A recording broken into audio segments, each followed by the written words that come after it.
Bon, au-delà du message, le plus important, c'est de voir comment est-ce que l'épidémie se déploie. Donc, ce n'est pas seulement un message, c'est vraiment une réalité opérationnelle que je suis en train de vérifier pour voir si tous les malades sont bien pris en charge. Ici, en l'occurrence, aujourd'hui, il y a 13 malades qui sont tous isolés dans un bâtiment et qui sont déjà pris en charge correctement. Malheureusement, parmi eux, il y a encore quelques membres des prestataires de soins qui sont touchés, qui sont pris en charge. Donc nous allons continuer à suivre leur évolution. Mais de manière générale, vous avez vu, j'étais aux différents dépôts, les dépôts d'arrivage, les dépôts de distribution.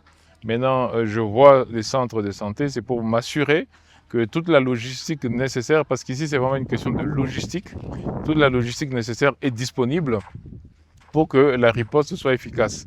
Notamment la recherche des contacts et le médecin chef de zone qui est ici vient de me dire qu'il y a de plus en plus maintenant la communauté elle-même qui adhère. D'ailleurs, aujourd'hui, il y a un malade qui s'est présenté spontanément, tout seul, il est venu tout seul. Ça montre que le message commence à passer. Donc la logistique de recherche de contact, elle est très importante. La prise en charge médicale, bien sûr, mais surtout aussi le dépistage.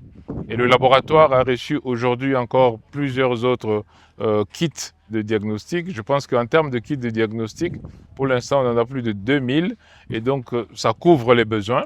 Et donc, on ne pourra plus avoir des échantillons qui traînent, qui vont faire que finalement les résultats traînent. L'idée, c'est d'aller vite dans le diagnostic pour vite sortir les personnes qui ne sont pas malades pour qu'ils ne se contaminent pas et vite aussi diagnostiquer les malades pour mieux les prendre en charge. Donc, la visite en général, c'est pour m'assurer de l'effectivité de la riposte et de la réalité de la maladie. Comme vous savez, nous sommes en train de rechercher l'étendue de cette maladie pour comprendre un peu, parce qu'il y en a qui viennent avec des signes vraiment très, très, très légers et qui pourtant c'est Ebola, ce qui n'était pas le cas avec Ebola Zaïre. Donc vraiment, c'est rechercher l'étendue de la maladie.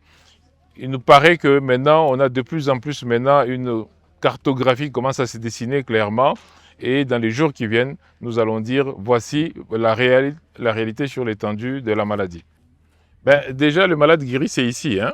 Donc le malade dont on a parlé, la malade dont on a parlé, qui est une dame qui travaille au laboratoire, qui a été contaminée, qui a présenté tous les symptômes et qui s'en est sortie.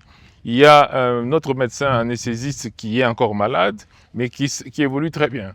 Donc là, de plus en plus, on va voir, comme je l'ai dit hier, on va voir des malades qui commencent maintenant à sortir de la liste parce qu'ils sont guéris. Oui, ça me donne de l'espoir, mais ce n'est pas de l'espoir que je vis. Moi, je vis de l'effectivité de nos actions pour vaincre Ebola et nous allons vaincre. Un dernier mot, en venant ici, les gens ont peur de venir à Bunia. Qu'est-ce que vous leur dites aujourd'hui?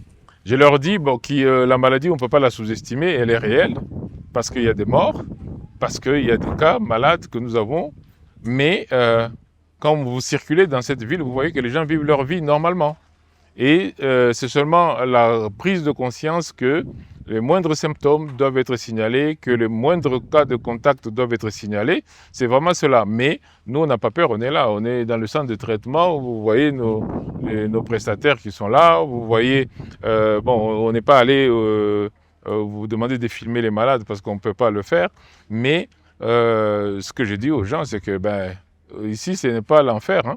C'est une très très belle ville d'ailleurs. Je pense que quand les gens verront les images, ils vont se dire mais de quoi on parle sur le plan international. Moi je suis très confiant et je pense que j'invite tout le monde à venir voir avant de parler.